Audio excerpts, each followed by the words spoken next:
Hi, today I'm going to show you how best to load your dishwasher. I've been doing this for about 10 years and there is an art to it, like anything, and the more you do it the better you get. So this is an integrated dishwasher. They're a pain to fit because you've got to put the door, actually fit it on yourself, and it's a pain. So but it looks nice in the kitchen. So let's have a look inside. So what it is, I've got the bottom tray here. I like to put all the plates. This gives you more clearance down the bottom, so I put all the plates down there.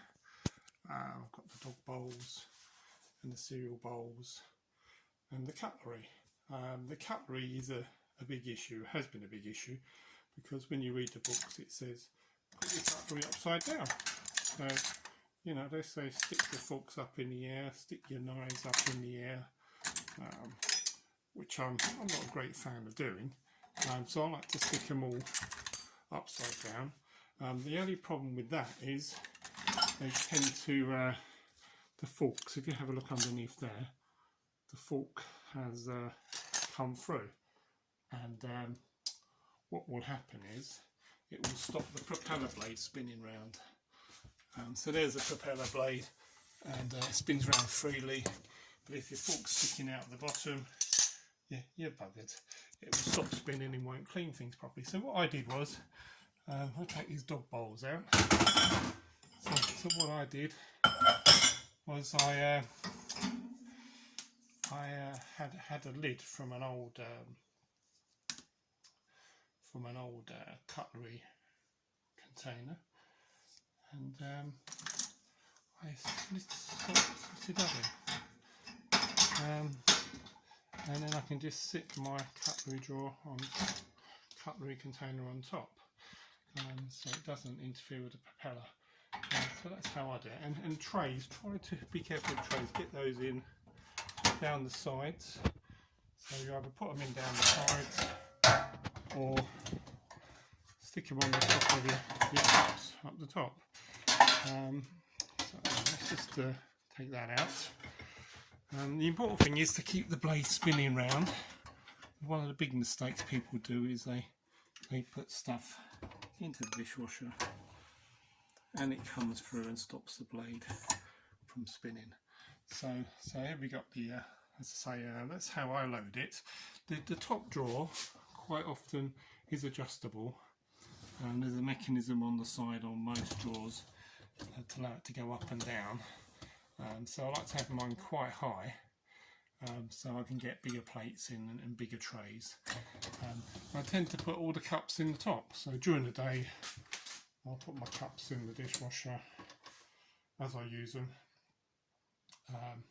Actually, saying that, the contraption I've used here to raise the cutlery rack, I've took that from the top. So if I just show you what I've done, take out a few cups. It comes with one of these racks in the top. So I just took that off and I've used that.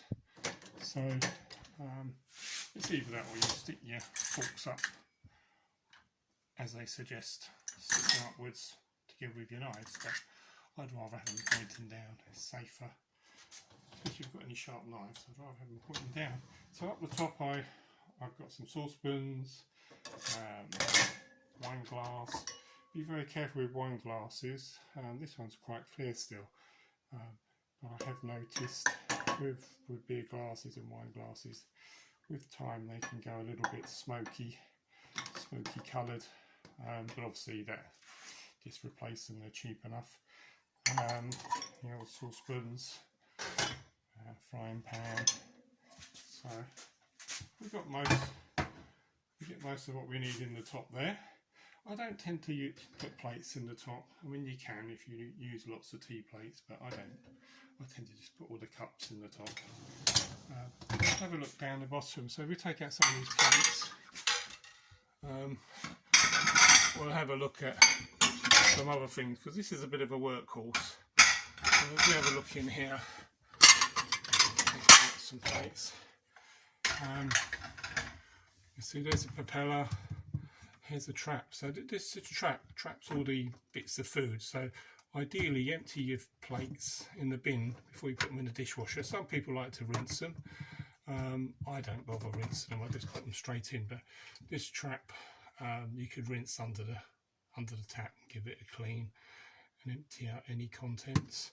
This is a twist and lock. Now this here, this is the salt filler, just an unscrew lid.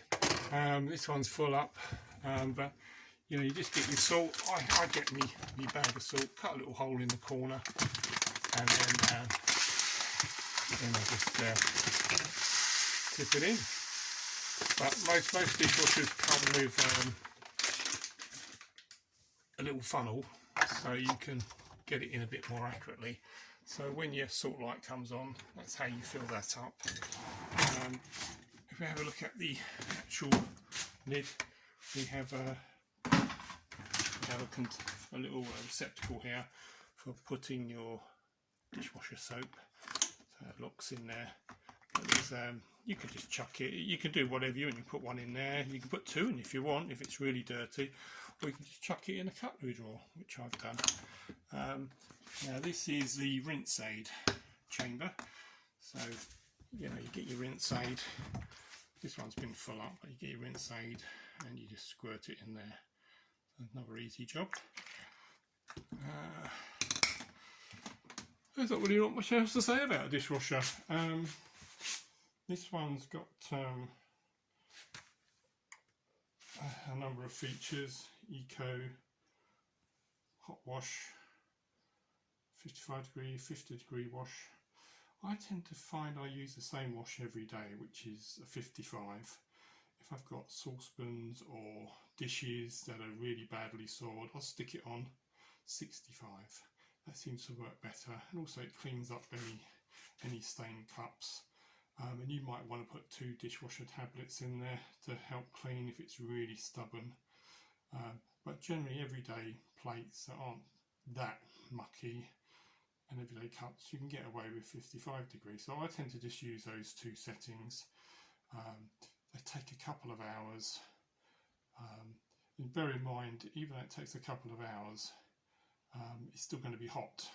So, you know, put this on plenty of time, either overnight or be sure to let it cool down before you take out the plates, because they will be hot after a couple of hours.